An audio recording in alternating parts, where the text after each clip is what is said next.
Hello and welcome to the Habit Coach podcast. I'm Ashdin Doctor, your habit coach, and today we have a very interesting discussion. Now, I am a big fan of understanding finances because I believe that financial security is one of the most important of the securities. Because if you don't have financial security, then when you have something that is health related, you start getting worried.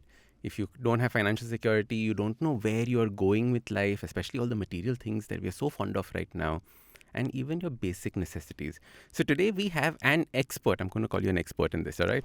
So we have an expert with us, Sayali Rai, and we're going to be talking about finance.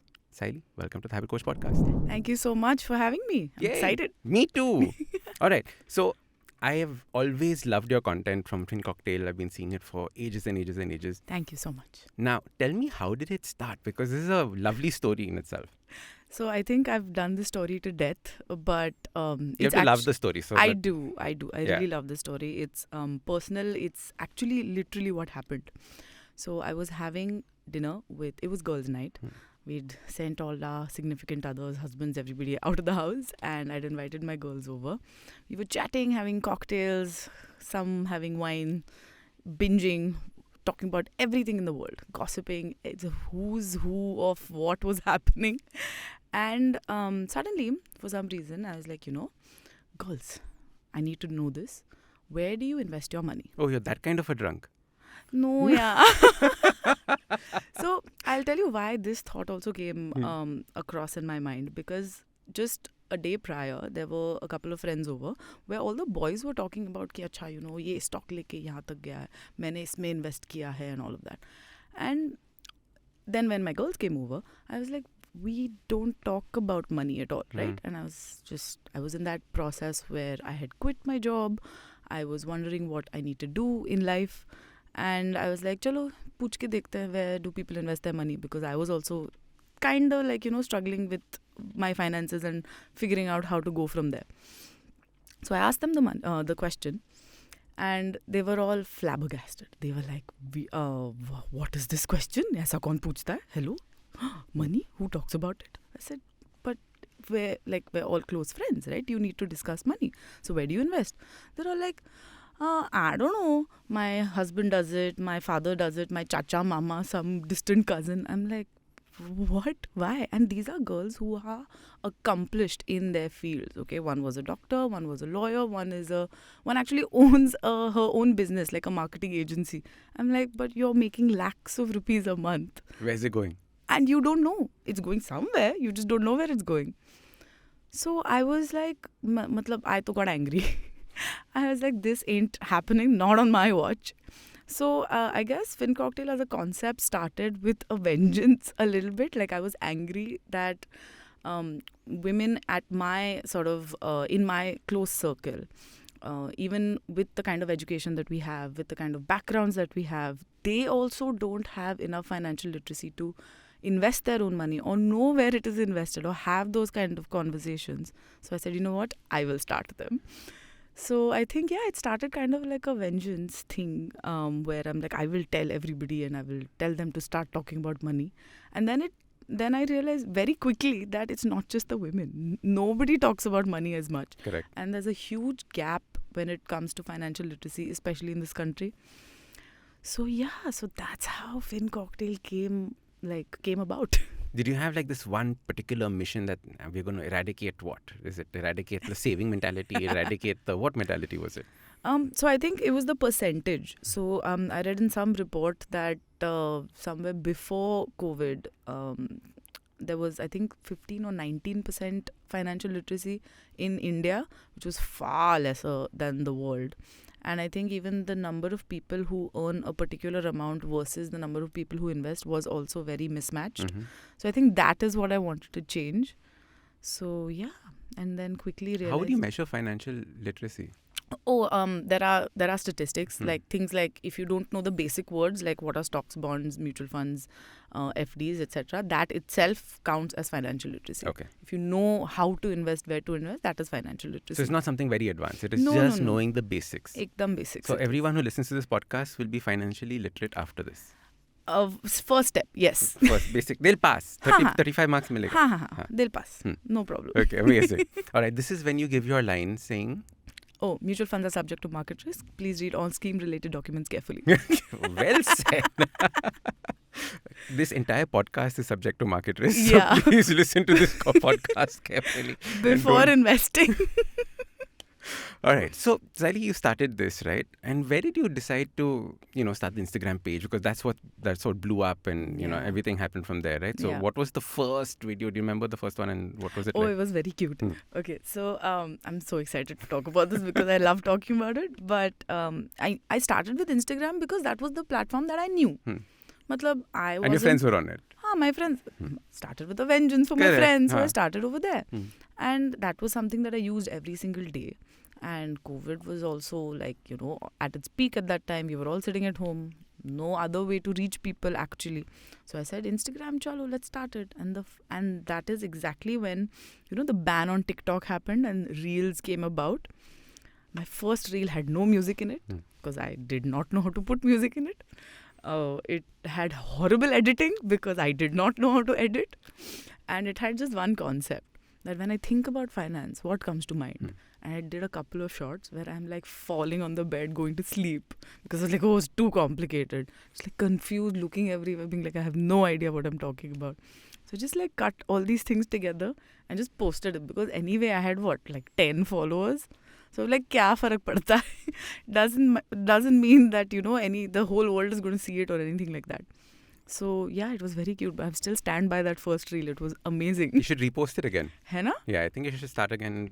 Reusing content is the new thing on Instagram. I should bring that back. I just read about it yesterday, actually. See?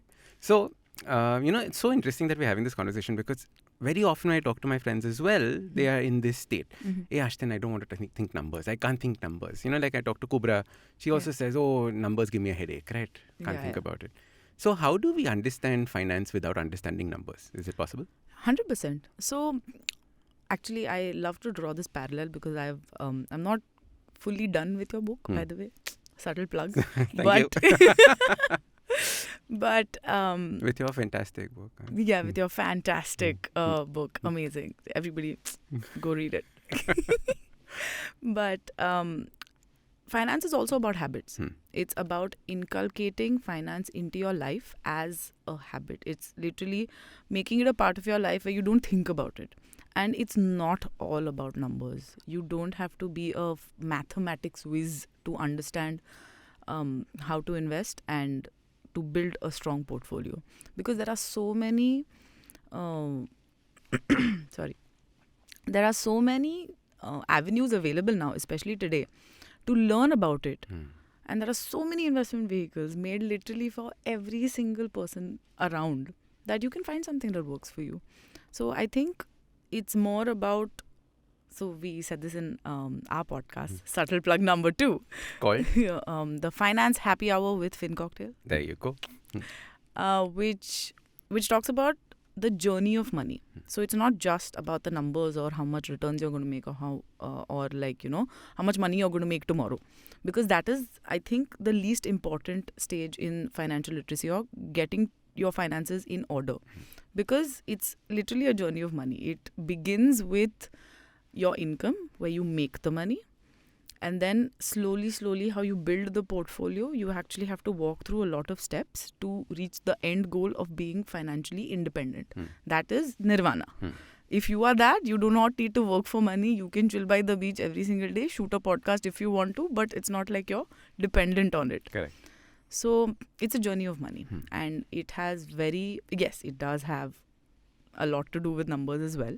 Because you have to analyze, you have to make sure that, you're on the right track. But not everything. And even if you don't understand numbers, it's too much numbers. Don't get so scared. It can be boiled down and it can be very easy as well. Yeah. I think it is that the intimidation of I have to do math now. If you understand how to understand big numbers, you'll be able to do it. You don't necessarily have to put in the math that way, right? There's so many calculators now that you can actually use to help you out with these things. Absolutely. Calculators are available and nobody's going to tell you, what is the XIRR? Or what is the, solve this algebraic equation to get the right portfolio. That's not what's gonna happen. Because many times, like I know this from when a bank representative comes, right? Said, what is your risk appetite? What is your end financial goal? I'm like, end financial goal? I don't know when end is going to be. How will I plan my end financial goal? I know. Right? Like it starts from there, and that's when you say, "Acha, dimag band ho gaya." Ho gaya, khatam. Correct. Actually, that is correct. That is our first bucket / cocktail shaker. From now onwards, cocktail shaker has to be. Cocktail shaker. So the first step is identifying your financial goals and quote unquote risk appetite. But it's not as difficult. See, I really think that finance has been made complicated so that all the men in suits will always have jobs. But it can be as simplistic as you make it. What is your financial goal? Buying a car, buying a house, getting married, as in spending on the wedding, sending your children abroad or to a good institution to study. All of this requires money. Every single thing. Yes, I agree. Nobody's happiness should be tied to money. But let's be realistic. We live in a world where money is extremely important to reach those certain, places you want to be in at life. If you want a house, you want a car, you want etc., etc., etc., you need money. And I'm sorry, I'm a realist. I need to plan for, that particular goal that I want to reach. Correct. You may not know what the end goal is. Nobody knows what the end goal is.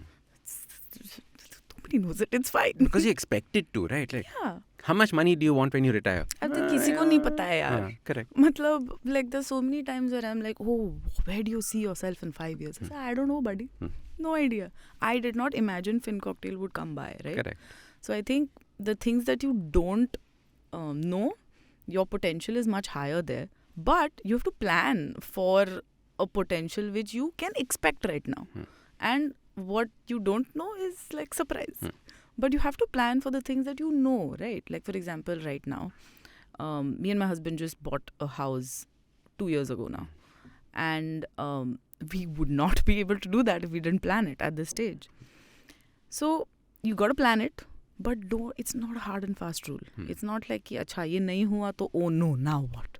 And these things are very malleable, and they keep changing constantly. They keep changing with your age. They keep changing with the decisions that you make, like whether you want to go to college, you don't want to go to college, you want to do a corporate job, you want to be an entrepreneur. A lot of these decisions change as and when you make decisions in life. So you just have to make sure that, see, this is a calculated estimate that you're going to make. But it's a guess. Nobody really knows. Correct. You have to make the best choice that you can with the information you have available.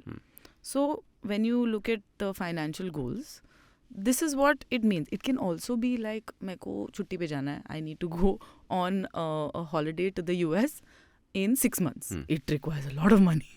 Sometimes so it even really planning does. short-term goals like this. Absolutely. You have to plan for... actually, your short-term goals are the clearest. If you think about it. Correct. You know that in the next 6 months, if you want to go on a holiday, you have to start booking from like at least a month from now. So those goals are the clearest. If you know that in the next 1 year, some big payment is going to be due, you know that is going to be due. It's not going to go anywhere. So I think the short-term goals are the clearest. They get blurrier as you go, more in the future. But the future, eventually you'll reach there. Na? Correct. So they'll get clearer as you get closer to the goals. And I think risk appetite is also related. Okay. Because how much risk are you willing to take with this money, for example? That is all that it asks. Okay, risk appetite seems like a big word. But how do you benchmark it, right? Like, what is high, what is low, what is medium? I'll tell you. So, high risk, there are people who say that stocks are also high risk and crypto is also high risk. Okay, but there is a huge difference between the high risk of crypto and high risk of stock. According to me, the easiest way to understand risk appetite is how much do you actually understand what you're investing in. Acha, that's a nice way. Because if you don't understand it at all, very high risk. Very, extremely. Matlab, even if giving money to your friend's business and you have no idea what he does, very high risk. Dub gaya. Correct. Pura. So, for example, even if you want to invest in stocks, okay, and if you want to invest in I don't know, Tata, like Tata Consultancy. What do they consult on? Do you know? If you don't, it's a high risk investment. Even though it's been in stable stock, Yes. even though it's given all Yes. your... Yes. So I think making an informed decision makes it lower risk. And FD, for example, is the lowest risk, right? Because it's basic and everybody knows what it does. Correct. So I think the risk appetite, if you have to calculate it in your head, you should just know. If you know what you're actually doing, and you can't lie to yourself. So you can faff about, understanding what cryptos mean in the world. But if you don't actually know what they do or what that particular token you're investing in, what is the technology behind it and why are you investing in it? And how is that going to, be applicable in the near future? And why is that going to go up in value? Extremely high risk. So this penny just dropped when you were having these conversations, which is probably why I spaced out a little bit. But I suddenly realized that all the people who say I don't know about money or finance are all in the very high risk capacity. You'll be surprised. Right. So that's basically what it is, right? Yeah. So anytime somebody says, oh, I don't understand finance, means any decision that you make is going to be high risk. Yep. You don't understand how FD works, high risk. Yep. Absolutely. Love it. So because also not doing anything with your money is also very high risk because you end up spending it. So Warren Buffett, very low risk. Extremely. He understands every investment that he makes. So highly low risk, even though he's in the share market and doing all sorts of things. Yeah, very because low risk. what he does is he reduces his risk by understanding where he invests. Correct. So I think risk is very subjective to you as a person. Now, there's one more aspect to risk. Okay. Number one is understanding what you're investing in. And number two is how much time do you have? Because a lot of times, patience is key. And if you just stay invested for a long time, even after understanding the particular product, if you don't have that kind of time, high risk. Because stocks, for example, even right now, there's turmoil in the stock market. Correct. So whatever I've invested 2 years ago even is not paying off right now. If I did not have that kind of time, then I have to switch my investments to something short term. Because, again, risk is a lot to do with time and understanding. Once you understand it, you need to also understand that the stock market, for example, requires a long-term investment. So if you don't have that kind of time, stay away from it. So what would you invest in for short term? Oh, lots of things. There are debt products. There are, obviously, there are short-term FDs. You can even leave it in a small amount, very small amount. If you need it in the next 2 or 3 months, leave it in your savings account. Correct. Leave it in a high-yielding savings account. Lots of banks have come up with this thing where, they give you a higher interest rate if you open a new bank account with them. So high yield invest. Yeah, high yield savings account. You have lots of debt products. There are debt mutual funds. Not a lot of people know this. But there are debt mutual funds which are like liquid funds which you can invest for like in a week. There are short duration debt funds. There are ultra low duration debt funds. There are multiple products. So there is lots of stuff that you can do. Yes. Okay. You just need to know them. Ta-dang. So risk is a function of your knowledge about what you're investing in and the amount of time that you have to invest in. Chances are the longer time you leave something, the lesser the risk, I'm guessing, correct? You reduce the risk. You reduce the risk. It is still high risk, but you reduce the risk by leaving it for a longer time. Because chances are that the market will balance out and you'll cover any short-term losses. Okay. Like, whenever they say, whenever there's a chart, like a graph, you zoom out, it becomes a seedha line. Correct. You zoom in, it becomes like spiky. Correct. So that's the difference. So zoom out. Zoom out. Longer time. Lovely. So your first cocktail shaker has understanding your risk appetite, understanding where you want to be headed in life financially. Anything else in the first cocktail shaker? Yes. Saving. Okay. So unless you save, how will you invest? Correct. So money is not going to just like magically appear. So you need to learn how to save. And to save, you have to first create what we call an emergency fund. Okay. Now, so that is the first step. That is the first step. That is absolutely the first step. Especially for actually everybody. It applies to everybody. It's the first step in this journey of money that we talk about. Your first stop is creating an emergency fund. Now what that is, it's not a type of investment. It's just a amount of money. It is 3 to 6 months of your income or expenses, however you want to calculate it. Because for some people, putting that income aside is difficult. So make sure that you at least put 3 to 6 months of your expenses aside for an emergency. And most people's expenses are equal to their Income. So, Yeah, anyways, goes negated. there. So I think, yeah, so that's the emergency fund, and you need to keep that aside before you, heavily invest in any other product. Now, why? This emergency is not, oh no, credit card is maxed out, let me remove from that. No, sorry, you are not allowed to touch it unless it's a catastrophic emergency, like, for example, you lose your job. We've been seeing so many layoffs in the tech industry recently. Correct. We've seen so many, during COVID, we saw people who didn't get paid even though they had jobs because people didn't have liquidity to pay their employees. Even a lot of people faced salary cuts, and that becomes very difficult on a financially dependent household where they're only dependent on, one earner. So that emergency fund is for that kind of emergency. Okay, so where a big catastrophe has happened. Huge. You lost your job. Yes. Health catastrophes would be included in this. Health catastrophe is twofold. Okay. You have to, that comes under the second bucket. Okay, so we won't touch that yet. Okay, we won't touch that. So right basically, something that has stopped your income from coming in, yes, which is why you need this emergency fund. So because you decided to go for a holiday for 3 months, not because you decided to take a sabbatical and not work anymore. For sabbatical, you have to plan beforehand. Correct. So that is not where the emergency fund comes in. Lovely. So, and what this emergency fund does, it doesn't give you, again, I think a lot metaphorically about a lot of things, but I think it helps. So this emergency fund doesn't give you the 3 to 6 months of expenses. It buys you time. What it does, it buys you time for that 3 to 6 months to figure your life out. Correct. For example, if you lost your job today, EMI is not going anywhere. Rent is not going anywhere. Your groceries have to be bought. Your family has to be fed. So then what do? You look for another job, right? Immediately. Then you take on any job that comes your way. Desperation. Where you take on any job which is where you're underpaid, you're overworked, you are overqualified for that job. But you'll still take it. Why? Because what to do. Correct. So this buys you time. It buys you time to figure out the right next move for you. Yeah. It also helps, even sometimes the job market sort of stabilizes in a couple of months. So it also helps you wait for that, that moment where availability of jobs also comes back. Correct.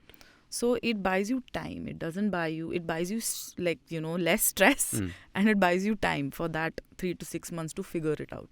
In fact, I read somewhere that desperation is one of the big causes for financial collapse in your own life, right? You start making bad decisions that get worse and worse and worse and worse with desperation. Very bad decisions. Even in COVID, so many people who did not have this emergency fund, they were at a loss. They had to move because they couldn't afford their rent, and a lot of things happened. Correct. But so emergency fund, number one, extremely important. What are the 3 big mistakes people make when saving? So number one is they don't start with the emergency fund. That is obvious. Number 2, I think they don't take it too seriously. So what they do is, this month I'll save 10 rupees, next month I'll save 100, month after that maybe 5, this month I won't save anything. Doesn't work like that. You have to make it a habit. It has to be inculcated in your life that this much amount will automatically be saved every single month, and it has to go in the first week of your month. Correct. So the income hits your account and it's gone. Yeah. The saving has to be automated, non-thinking. Yeah.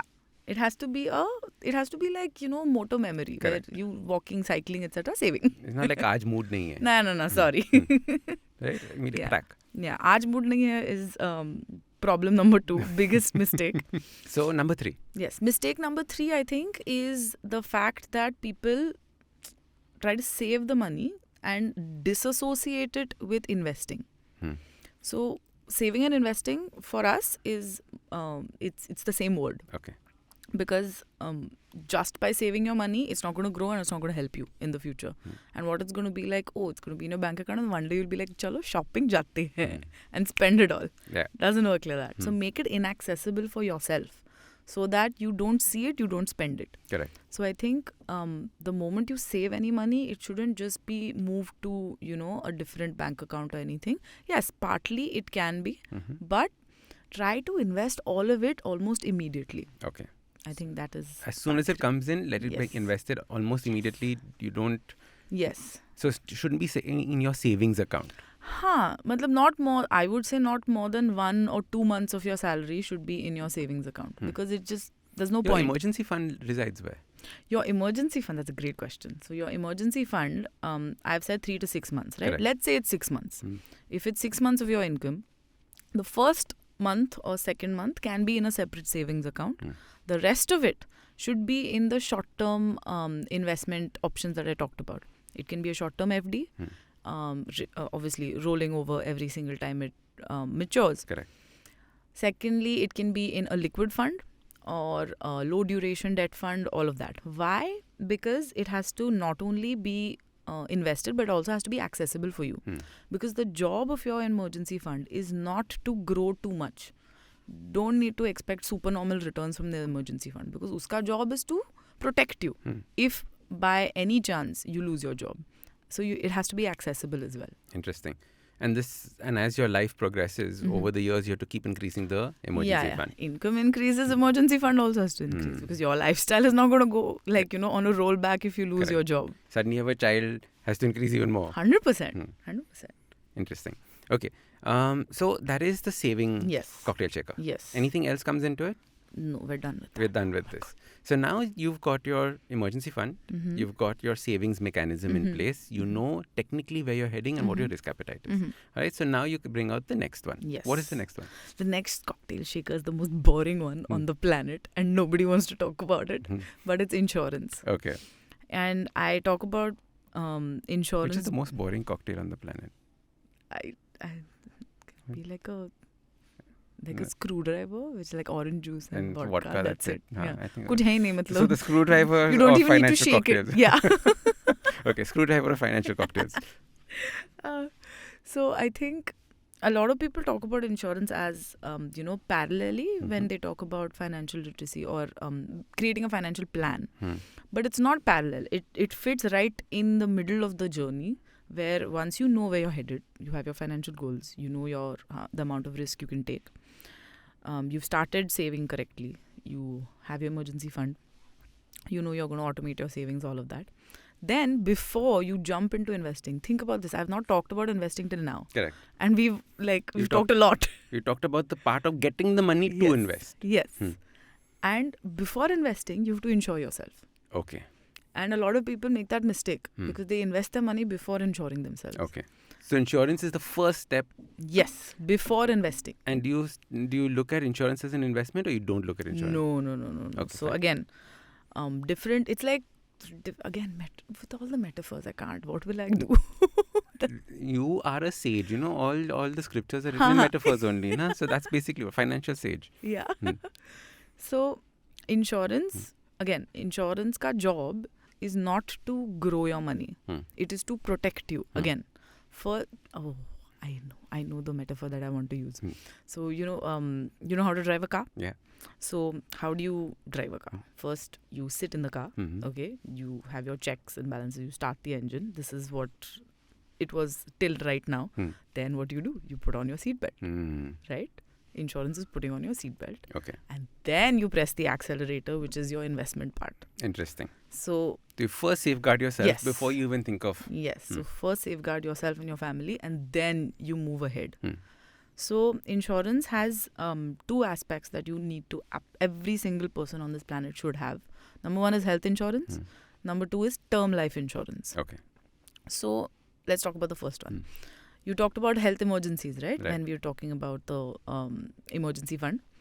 Any health emergency, your health insurance should take care of. Why do we talk about that? Because health expenses, medical expenses are ridiculously expensive. And they're getting worse. One hospital visit lakhs ka bill, like immediately. Correct. Right?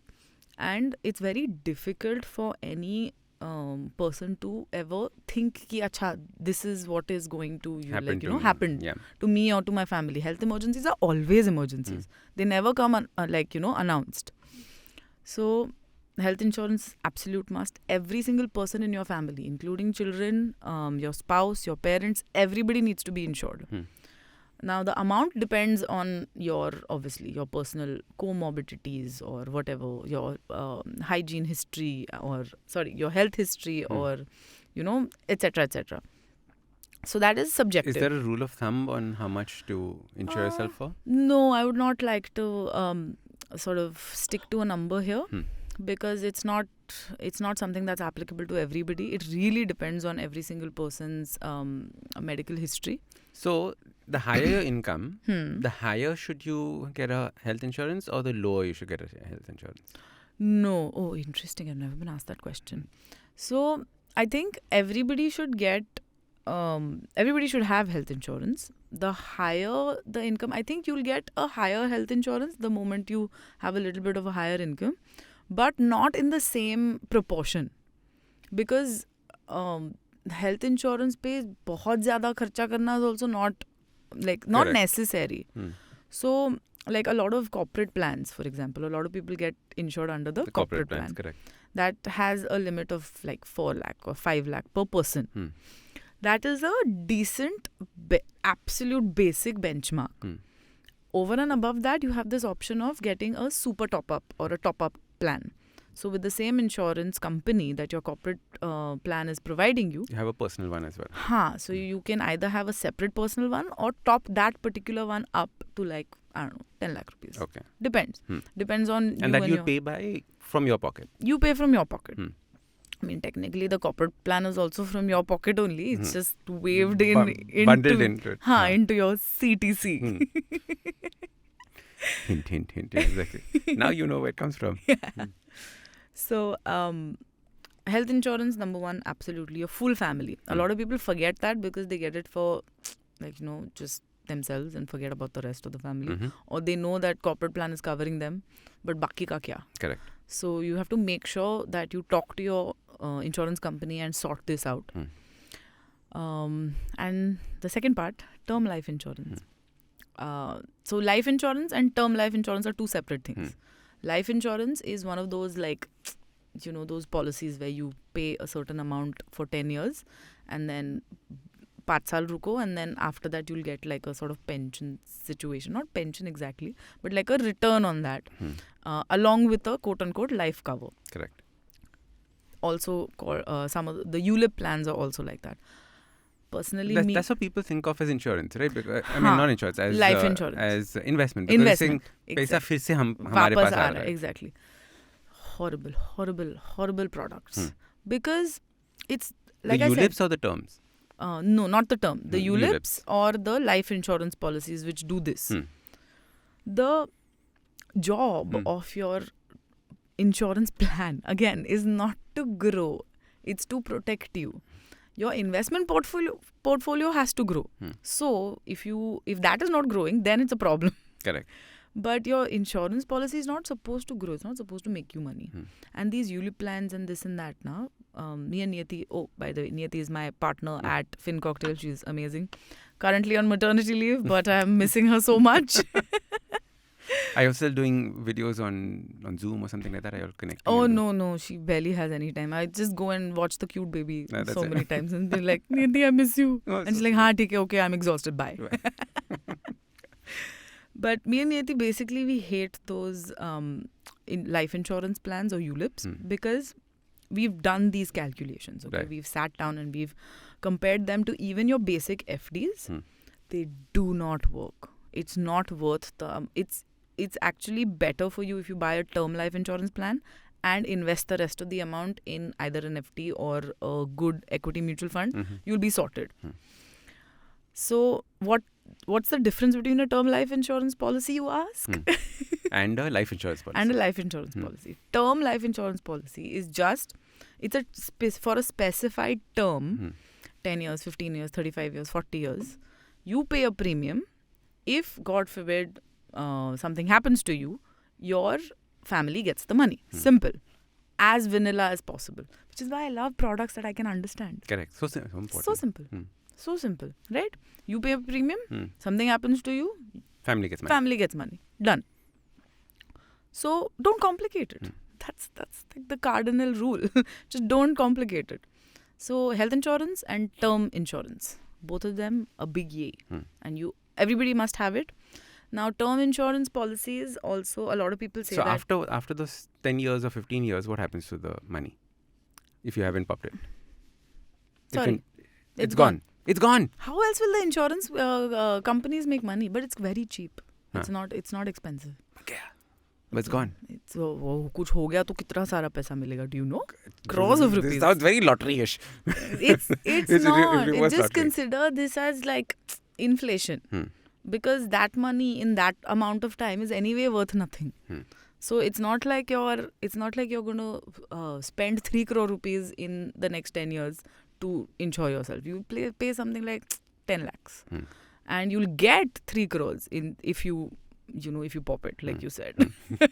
Yeah, as you said, something happens to you. Yeah, so you have to try to be nice and sweet, because people get very stressed when they think about insurance. It is stressy. But No, on the Happy Coach podcast, we happily talk about death very openly. Lovely. Because Very death is a nice. very important part of life. That is true. It's the end. Full stop, na? Yeah. Like, who knows actually? Because there's another way of thinking about it, saying that it is just basically coming out of the cocoon and stuff like that. So we'll get into that conversation later. Possibly. Who knows? Last janam ka Ashton is just like somewhere here, ghosting around us. Is it off ho gaya ya on ho gaya? Okay. Interesting. All right, so that was Sayali, and we were talking about our financial habits. Now, make sure you listen to part 2 because this was just part 1.